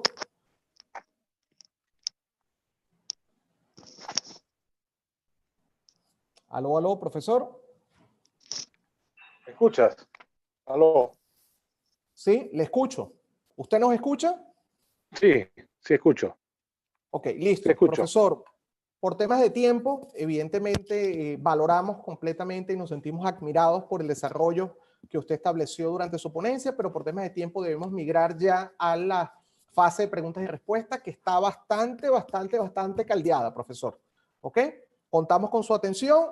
En principio quiero extenderle saludos de la profesora René Moró Trocoli, del profesor Eric Pérez Sarmiento, del profesor Jorge Rosell, del profesor Sergio Brown, del profesor Francisco Ferreira, la profesora Magali Vázquez, el profesor Julio Elías Mayaudón, que lo tenemos por YouTube. ¿Nos está escuchando? Sí, escucho claramente. ¿Me escuchan? Sí, sí, cómo no, profesor. Y bien, de inmediato vamos con las preguntas. En principio, nos indica el amigo Víctor Araujo desde El Salvador, quien se conecta desde El Salvador. Felicita al profesor José Luis Malaguera y a la cátedra Jorge Rosell. Hoy se han convertido en un referente en nuestras universidades en el área del derecho penal. El COP establece que el ejercicio del derecho a la defensa es en todo estado o grado del proceso. La interrogante es la siguiente, profesor. ¿Qué opina usted acerca de la tesis de que en la fase preliminar o pesquisa policial todavía no se ha generado proceso alguno y por lo tanto el derecho a la defensa no se fundamenta? ¿Su opinión, profesor? bien, esas son interpretaciones que han surgido en el contexto de este tema, pero que fundamentalmente han sido superadas sobre todo por la vigencia en muchos países de la normativa de derechos humanos supranacionales. Por ejemplo, en el caso nuestro de la Convención Europea de Derechos Humanos, el Pacto Internacional de Derechos Civiles y Políticos, en el caso de Europa, la Convención Europea de Derechos Humanos, que consagran el debido proceso claramente y que admiten el ejercicio del derecho a la defensa desde la propia fase de investigación o fase de instrucción o fase preparatoria. En el caso nuestro, pues hay mucha mayor claridad con lo que establece expresamente el COP, con lo que establece expresamente la Constitución. Es decir, esa tesis de que la fase preparatoria no corresponde al proceso, es una etapa desde mi punto de vista ya, una interpretación ya superada. Gracias, profesor. Nos contacta Andrea por el canal de YouTube de Universitas Fundación e indica lo siguiente. Debe entenderse entonces que en el caso de la querella, esta debe ser previamente admitida y ser procesada por el Ministerio Público antes de que se celebre la audiencia preliminar, sin lo cual es inadmisible. Es la primera interrogante. Y la segunda interrogante que formula Andrea, pero ¿qué pasa si el Tribunal de Control admite la querella en la audiencia preliminar por un hecho diferente a la acusación fiscal? ¿Su opinión, profesor? Bueno, creo que no hay claridad en las preguntas entre lo que sería la querella y la acusación fiscal o la acusación particular propia de la víctima. Yo lo que señalaba es que en el COP la querella es procesalmente o teóricamente es un modo de proceder. Al lado de la denuncia, al lado de la investigación de oficio, aparece la querella. Y la querella exige, en el COP exige que la víctima interponga por escrito la querella. En esa querella, por supuesto, hay una imputación, es decir, en el sentido de que el querellante víctima, que sabe quién es su victimario, por supuesto, señala en la querella, imputa en la querella la comisión de un hecho punible a una determinada persona que es su victimario.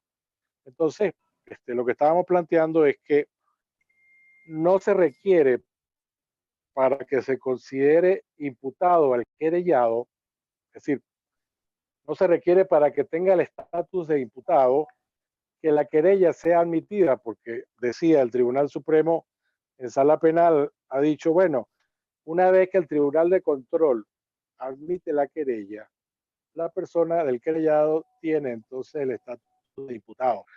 Y realmente no es así. Nosotros consideramos que lo que le da el estatus de imputado al querellado es la proposición de la querella. Incluso cuando revisamos las normas sobre la querella, conseguimos allí que las normas se refieren al querellado como imputado, habla de su defensa, lo llama querellado, lo llama parte. Lo que queríamos significar es que una vez que se propone la querella por la víctima, sin necesidad todavía de que haya sido admitida, el querellado tiene el estatus de imputado. Y una vez que el Tribunal de Control, si así fuere, admite la querella y remite a la Fiscalía del Ministerio Público, consideramos entonces que el fiscal, cuando dicta la orden de la realización de la investigación penal, tiene que notificar de inmediato al querellado porque ya tiene estatus de imputado. Eso es lo que quería significar. Ok, listo, profesor. Rápidamente, preguntas y respuestas cortas, profesor, para aprovechar al máximo la participación. Nos indica Ángela Vito, desde Panamá. Felicita al profesor José Malaguera, establece gran disertación y, por supuesto, felicita a la cátedra Jorge Rosell por su escogencia.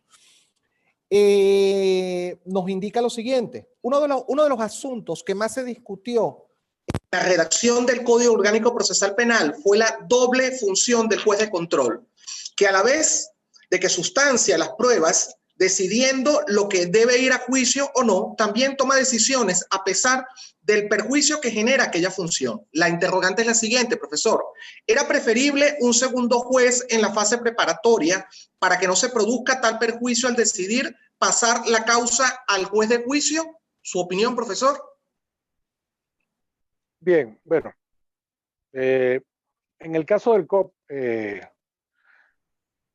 en ese sentido, el legislador del COP decía, ha sido bien claro en definir que la fase preparatoria está en manos de la Fiscalía del Ministerio Público, como existe en otros países, y no en manos de un tribunal de instrucción. La competencia la tiene la Fiscalía del Ministerio Público.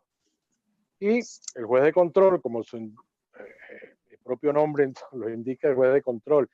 El juez de control, entre otras cosas, para el control del poder de acusación o del poder acusatorio. Esto de la doble función del juez de control, no la entiendo bien qué quiere decir la colega, pero en todo caso, el problema, bueno, no es el problema.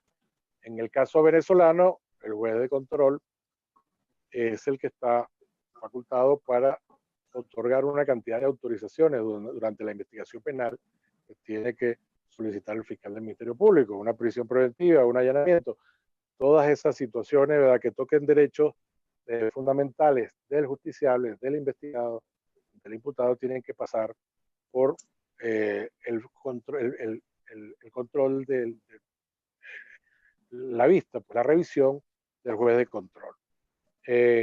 Y por supuesto el juez de control, ante la acusación del fiscal del Ministerio Público, ejerce lo que se llama el control material, el control formal y el control material de la acusación para evitar la pena de banquillo y evitar que vayan a juicio causas que no lo merecen. Gracias, profesor. Siguiente pregunta rápidamente. Indica la amiga Yulima Hernández, lo felicita por su disertación e indica lo siguiente. El juez de control que dictó la orden de aprehensión es el que debe prevenir el conocimiento de la causa. ¿Su opinión, profesor?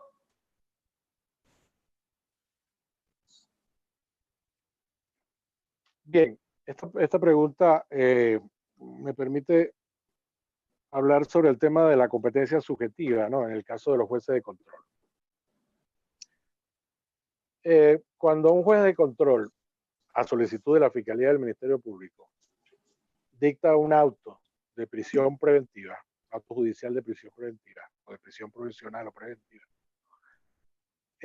desde mi punto de vista, ya este juez de control luego no puede participar en esa fase de investigación, es decir, no es que participa como investigador, sino que ya no puede tomar partido en esa fase de investigación ante otra solicitud de la Fiscalía del Ministerio Público. Es decir, una vez que, desde mi punto de vista, el juez de control dicta el auto de prisión provisional, ese juez, ¿verdad?, en atención a que ha tenido que revisar los presupuestos materiales y uno que indica que tienen que haber elementos de convicción que indiquen ciertamente que la persona es autor o partícipe en el hecho punible, eso ha sido considerado por el juez de control como uno de los requisitos para dictar el auto de prisión preventiva. Es decir, el auto de prisión preventiva ya implica una opinión sobre que una persona es autora de un hecho punible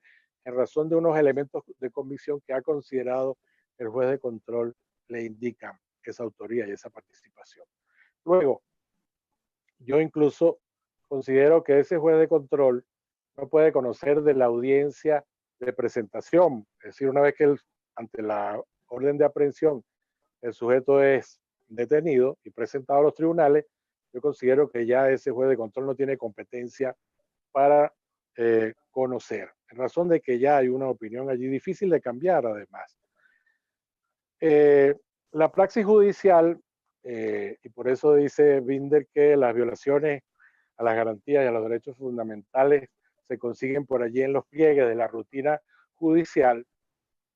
La praxis judicial ha indicado entonces que los tribunales en este ámbito de la distribución de los asuntos que llegan de la Fiscalía del Ministerio Público se aplica un criterio que es el criterio de la prevención que existe en el COP, pero el criterio de la prevención existe para resolver problemas de competencia por conexidad. Es decir, el criterio de la prevención está allí para resolver problemas de competencia por conexidad. Y la práctica tribunalicia de los circuitos ha establecido que no, que para distribuirse las causas que llegan de la Fiscalía o las peticiones que llegan de la Fiscalía, el juez competente es el juez de la prevención. Y entonces, si el juez ya dictó la orden de aprehensión, según este criterio interno de los circuitos judiciales penales, entonces según ese criterio, este es el juez competente. Este es el juez que menos tiene competencia subjetiva y este es el juez que menos debe conocer. Por supuesto, tampoco un juez de control que ha dictado una orden de prisión, una auto de prisión preventiva, debe ser el juez de la audiencia preliminar, porque ya emitió opinión y está comprometida su opinión, que repito luego es difícil de cambiar por aquello que llama la psicología el sesgo de confirmación. Los humanos somos tercos para cambiar de opinión. Gracias, profesor. Siguiente pregunta.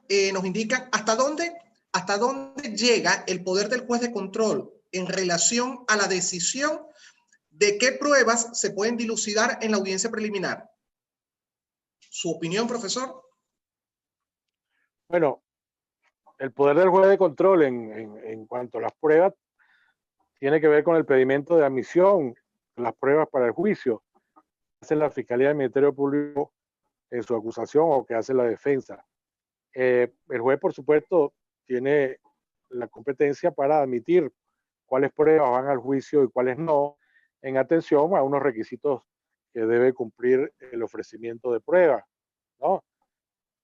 Por supuesto, allí el juez tiene que manejarse con prudencia y por supuesto debe estar muy atento en razón, por ejemplo, a los casos donde el fiscal promueve alguna prueba ilícita, por ejemplo. Es decir, el juez de control ciertamente tiene que declarar inadmisible este tipo de pruebas.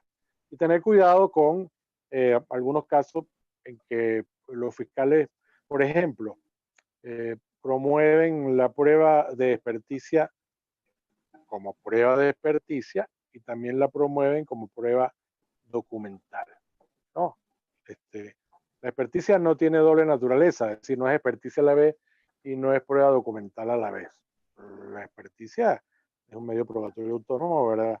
Diferente a la prueba documental. En consecuencia, no se puede admitir de doble manera, ¿no? Es decir, el juez de control tiene que estar muy atento en el tema de la admisión de las pruebas. ¿Qué pruebas deben ser admisibles para el juicio oral y público y cuáles pruebas no deben ser admisibles?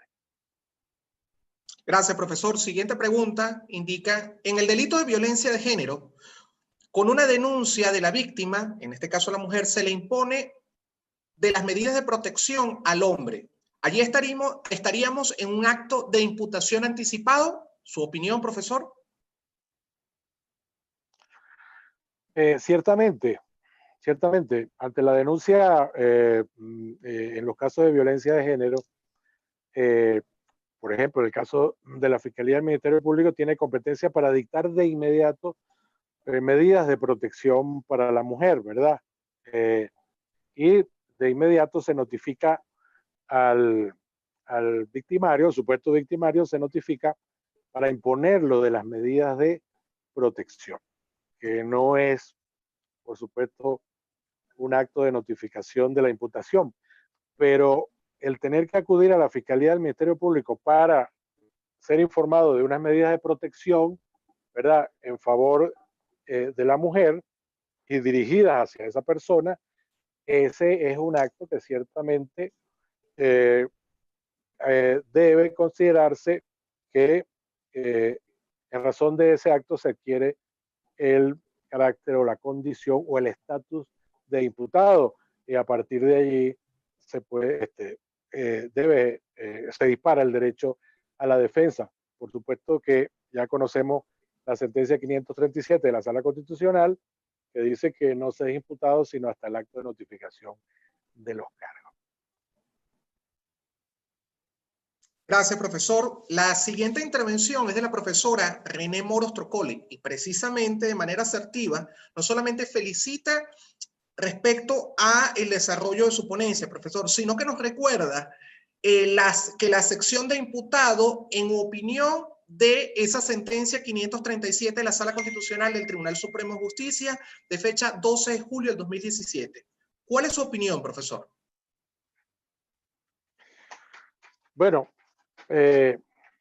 esa sentencia, el criterio de esa sentencia es en contravía de lo que establece la Constitución y de lo que establece el COP. Es decir, la condición de imputado en el contexto del COP y por supuesto en el contexto de la Constitución no la da la audiencia de notificación de los cargos o audiencia de notificación de la imputación. El estatus de imputado se adquiere por otros medios, como ya lo dijimos, ¿verdad? Que están expresamente, bueno, algunos están previstos en el COP y otros no. Por supuesto que este criterio de la Sala Constitucional es un criterio errado en contravía de la Constitución, como dice Rosconi, es una hermenéutica infiel con la Constitución. Aquí está diciendo la Sala Constitucional que no importa que usted sea imputado, no importa que usted tenga el estatus de imputado, pero hasta que el fiscal no decida realizar la audiencia de notificación de los cargos, usted no tiene derecho a la defensa. Y eso es lo que no dice la Constitución. La Constitución dice entonces que el derecho a la defensa es un derecho inviolable en todo estado y grado de la investigación. En todo estado y grado de la investigación. Gracias, profesor. Esta conexión de esa interpretación de esta sentencia de Sala Constitucional respecto a la sección de imputado nos refresca el profesor Eric Pérez Sarmiento respecto a precisamente la contravención de dicha sentencia de Sala Constitucional con lo establecido en el Código Orgánico Procesal Penal desde el punto de vista de la praxis. Aquí tenemos una pregunta bastante interesante, profesor. Nos las ejecuta el amigo Joel e indica lo siguiente. ¿Podría oponerse una excepción como obstáculo al ejercicio de la acción penal en dicha audiencia en imputación?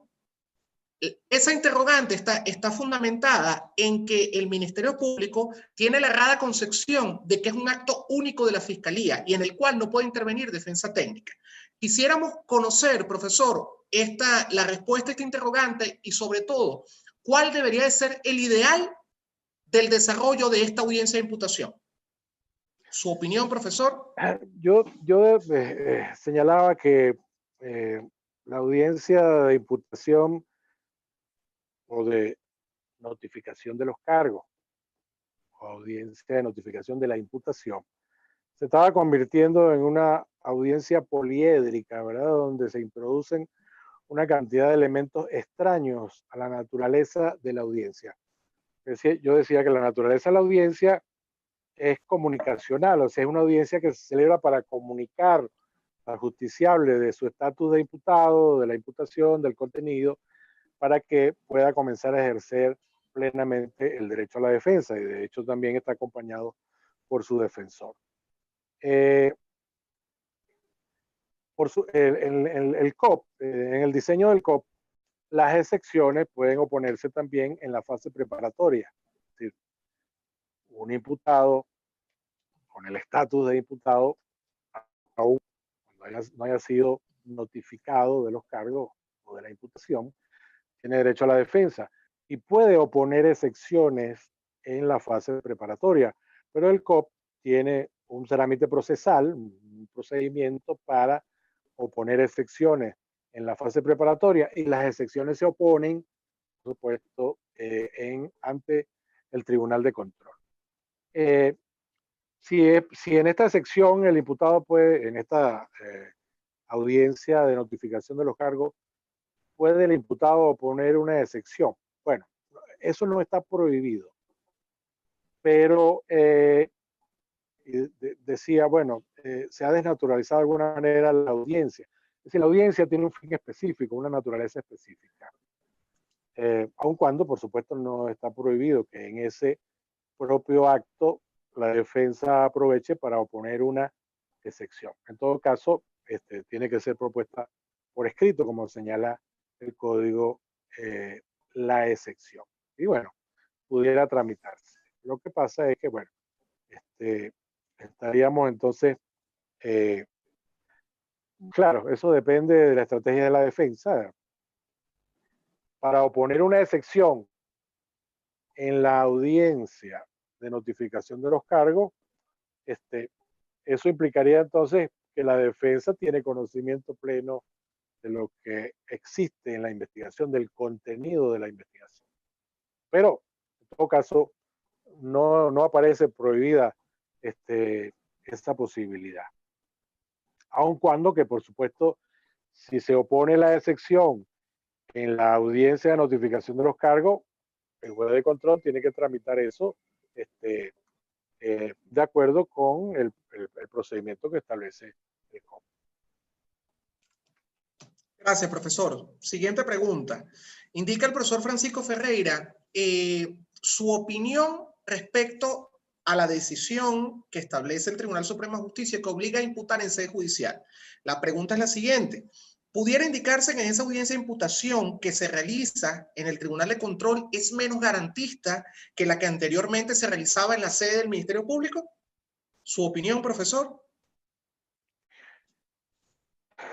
Esta decisión me ha traído muchos inconvenientes.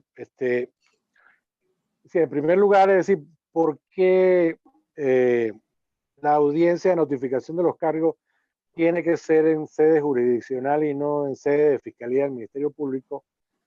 En tanto y en cuanto el acto de notificación de los cargos es un acto comunicativo que le corresponde naturalmente le corresponde al órgano rector de la fase de investigación, que es la Fiscalía del Ministerio Público.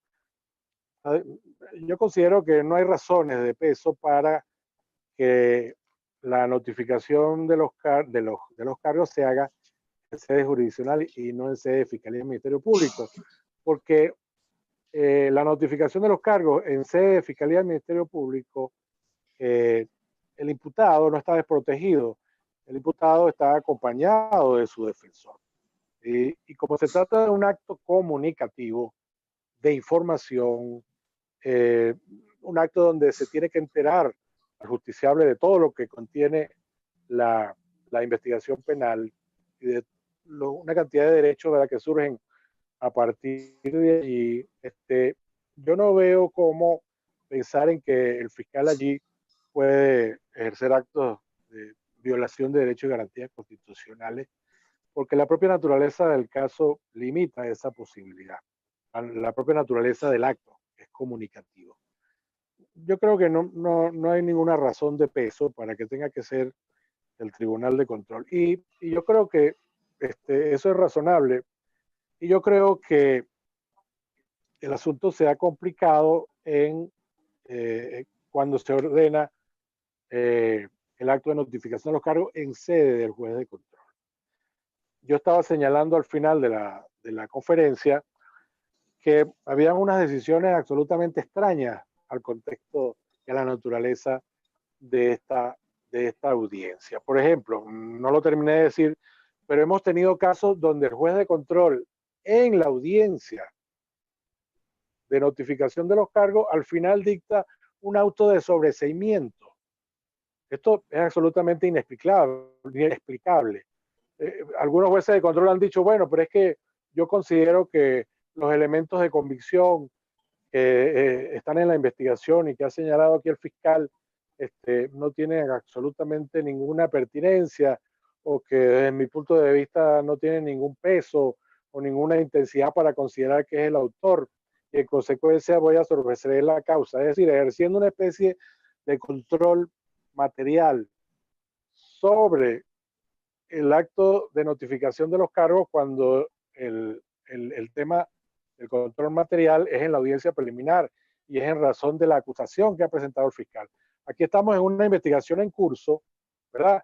Un justiciable que no necesariamente va a terminar acusado, porque puede terminar en un sobreseimiento o puede terminar en un archivo fiscal la investigación, pero en todo caso no se trata de un acto conclusivo, es decir, el acto de notificación de los cargos es un acto comunicacional, no es un acto conclusivo, no lo podemos confundir con un acto conclusivo para que el juez dicte un auto de sobreseimiento en una investigación que está en curso, que no ha terminado. Por supuesto, este desaguisado procesal pues, crea problemas en la sistematicidad procesal del código. En estos casos, al fiscal del Ministerio Público no le tocó otro camino sino ejercer un recurso de apelación en contra de ese auto de sobreseimiento.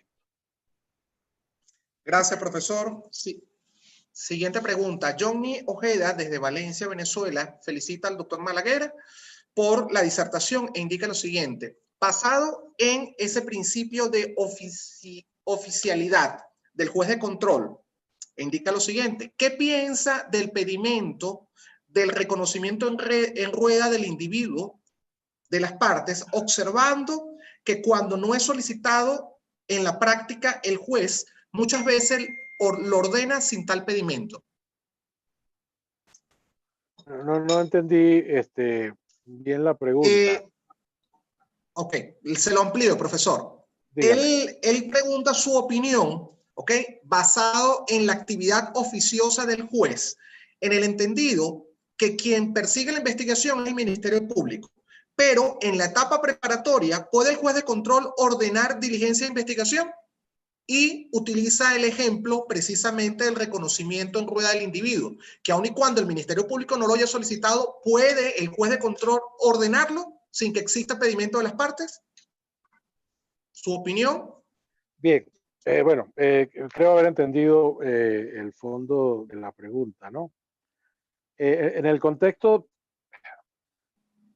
hay muchas cosas que pueden pasar en esa audiencia de notificación de los cargos en sede jurisdiccional, es decir, ante el tribunal de control. Y por eso yo hablaba de la desnaturalización de esta audiencia. Fíjense lo que puede pasar. En esta audiencia de notificación de los cargos, el justiciable puede declarar todas las garantías del caso, con el acompañamiento de su defensor, puede decidir declarar. Y en esa declaración, ese justiciable puede ejercer la defensa material y puede proponer diligencias de investigación. ¿Sí? Proponer diligencias de investigación. Ante esa solicitud de diligencia de investigación, ¿cuál debe ser el rol de juez de control? Fíjense, estamos en el contexto de una investigación penal por parte de la Fiscalía en curso. Estamos en la audiencia de notificación de los cargos, lo que implica que la investigación va a continuar y habrá que esperar luego el acto conclusivo.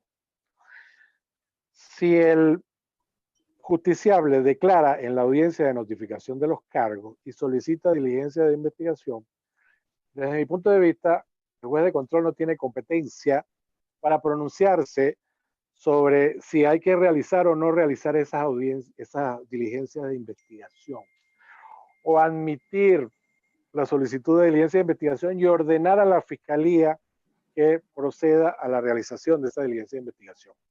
Desde mi punto de vista, el juez allí se estaría excediendo en su competencia.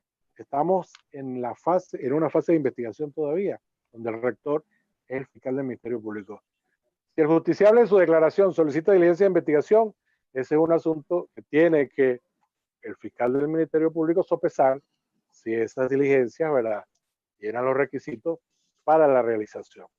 En el caso de que el fiscal del Ministerio Público se niegue o no las haga, etcétera, ya el justiciable podrá acudir al juez de control para revisar esta situación. Pero en el contexto de ciencia, que a veces pasa, entonces el juez de control asume la competencia de que él el juez considera que él tiene que admitir las diligencias de investigación solicitadas y ordenarle al fiscal del Ministerio Público que las realice.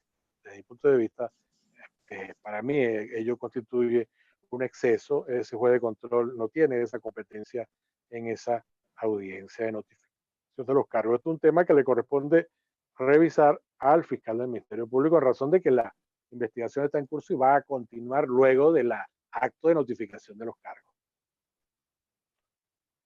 Gracias, profesor. Ya estamos en proceso de cierre. Hay muchas preguntas que nos están quedando en el aire. Realmente es una temática quizás mucho más amplia para, desde el punto de vista de la práctica, nos ha generado, ¿ok? Una audiencia tan simple como comunicacional prácticamente ha generado diversas aristas, ¿ok? Pregunta Leonor Piñero, desde Venezuela. Iniciada la fase de investigación por el Ministerio Público, por denuncia previamente interpuesta, ¿cuándo el investigado denunciado puede tener acceso al expediente fiscal? ¿Es correcto que se le niegue el acceso al expediente fiscal? ¿Desde qué momento el denunciado tiene derecho a la defensa? ¿Su opinión, profesor? Al imputado le nace el derecho a la defensa en la fase de investigación desde el momento en que tiene el estatus de imputado. Ya hablamos cómo se adquiere el estatus de imputado. En el caso de la denuncia, también lo dijimos, si se trata de una denuncia que tiene cierta verosimilitud y si se trata de una denuncia donde el denunciante, que supongan ustedes es la víctima, es la propia víctima, identifica plenamente a su victimario, ¿sí? Porque lo conoce, sabe quién es. Y esa, repito, esa denuncia tiene verosimilitud.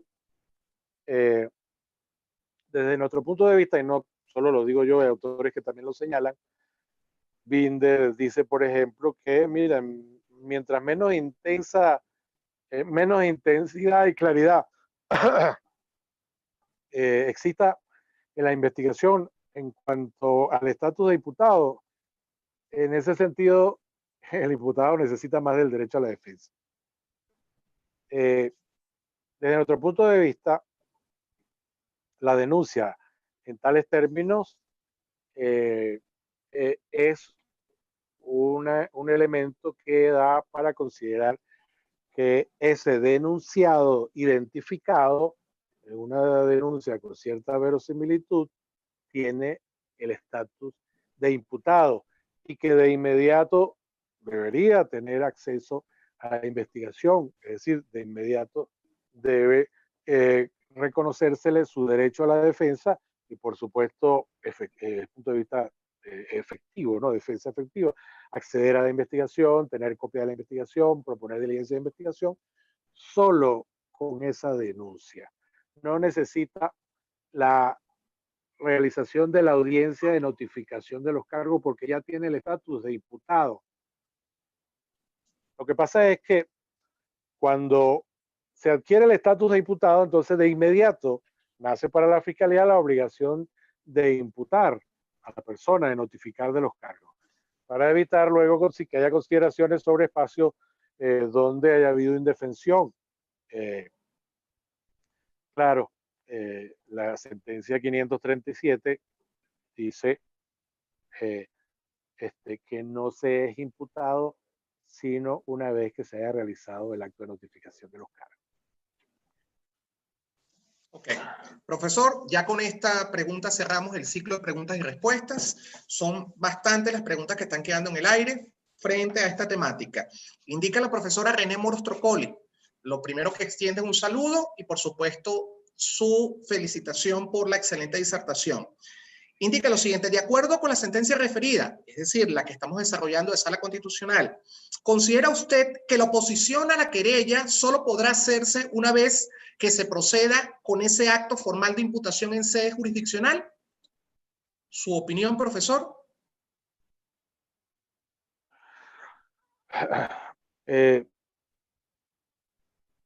La oposición a la querella. No entiendo bien la pregunta, no sé si me la puede precisar la doctora Moro mejor. Sí, cómo no, un profesor. poquito de precisión o Ángel. Sí. Sigue enfocado, profesor, la profesora René Moros, en la sentencia que estamos hablando de Sala Constitucional. La 530. E indica está preguntando su opinión respecto a qué considera usted respecto a que la oposición de la querella solo podrá hacerse una vez que se proceda con el acto formal de imputación en sede jurisdiccional. Es decir, solo podrá oponerse a la querella una vez se dé esa audiencia de imputación. Bien, claro, de acuerdo con la sentencia 537, como queda que hasta que no haya acto de notificación de los cargos o acto de notificación de la imputación, entonces el justiciable no se puede considerar imputado. Y si el querellado entonces no puede considerarse imputado, de acuerdo con esa sentencia, entonces tampoco se puede oponer a la querella en el procedimiento para admitir la querella, de acuerdo con esa decisión. Lo que pasa es que, bueno, las normas del procedimiento para la admisión de la querella, las normas del COP sobre la querella le dan perfecta participación al querellado, lo considera imputado, lo considera parte, puede poner excepciones para no permitir la participación del querellado, etcétera. Es decir, en el contexto de las normas del COP sobre querella, el querellado es imputado y tiene derecho a defenderse de esa querella en el procedimiento de querella. No tiene que esperar, como ha dicho la sala penal, tiene que esperar la admisión de la querella para considerarse imputado. No. Por supuesto que esta sentencia agrava la situación, ¿no? Porque si la tomamos literalmente, la 537, entonces el querellado no se puede defender en el procedimiento de admisión de la querella porque no es imputado según la sentencia 537. Por supuesto, esto significa una violación flagrante, ¿verdad? Al derecho inviolable de defensa en la fase de investigación. Gracias, profesor. Con esto cerramos la fase de preguntas y respuestas. Ya entramos en proceso de despedida. De verdad que ha sido bastante productivo. Ha sido un honor para la cátedra Jorge Rosell haber contado con esta participación.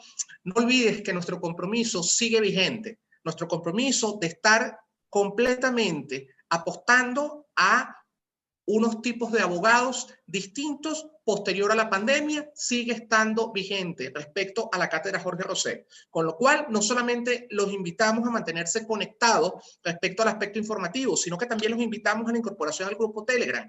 Deseamos que ese grupo sea realmente trascendente desde el punto de vista del derecho penal comparado, derecho procesal, penal y criminología. Deseamos que la interacción entre los distintos rincones de Iberoamérica, no importa desde qué parte del mundo nos acompañas, lo importante es que podamos utilizar este medio para crear y fortalecer la academia. Sabemos que es un proceso de vida complicado, pero mucho más complicado va a ser el despertar de este proceso pandémico, con lo cual seguimos apostando de la cátedra Jorge Rosell frente a la escogencia de los referentes profesores penalistas de Iberoamérica. Profesor José Luis Malaguera, un honor completamente para nosotros haberlo tenido. Le concedemos la palabra para el corto proceso de despedida. Adelante, profesor. Bien, yo no me quiero retirar sin antes manifestar unas palabras en relación al profesor Jorge Rosell Sengen y de su actuar como juez. Alguien decía por allí, no recuerdo quién en este momento, que de nada sirve un catálogo de derechos y garantías en la Constitución y en los códigos si no tenemos buenos jueces. Y quiero significar que en el ejercicio de la jurisdicción penal, en el caso del profesor Jorge Rosell, esto es cierto, en el sentido siguiente.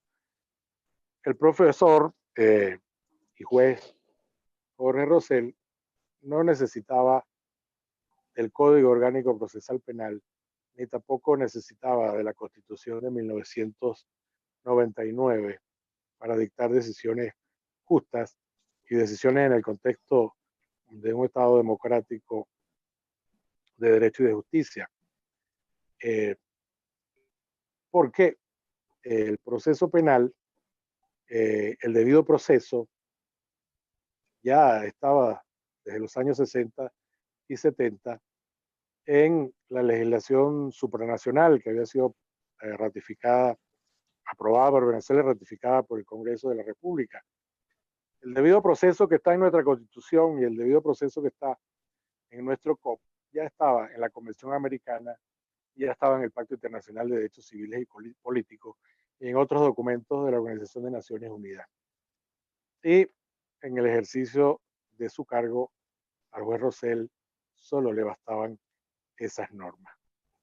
Con esto me despido y finalmente pues agradecer a todos quienes han tenido la deferencia de escucharme. Gracias. Gracias, profesor Malaguera. No quisiera dejar pasar por alto la excelente barra que generó durante su proceso de disertación. Desde España lo saludan. Estuvieron interconectados el profesor Eric Pérez Sarmiento, que va a ser nuestro próximo ponente de la próxima semana en la cátedra Jorge Rosell. Saludos de la profesora Magali Vázquez, Francisco Ferreira, saludos del profesor Jorge Rosell, de la profesora René Moro Trocoli, saludos del profesor Sergio Brown, el profesor Julio Elías Mayoudón, lo teníamos por el canal de YouTube, y saludos desde las redes de abogados en distintos espacios de Iberoamérica y del mundo que hoy decidieron de alguna forma seguir construyendo conocimiento. Seguimos siendo consistentes con nuestro compromiso. Nos vemos el próximo miércoles en la cátedra Jorge Rosell y no olvides unirte a nuestro grupo Telegram. Deseamos seguir interactuando día a día por intermedio de este espacio. Chao, chao.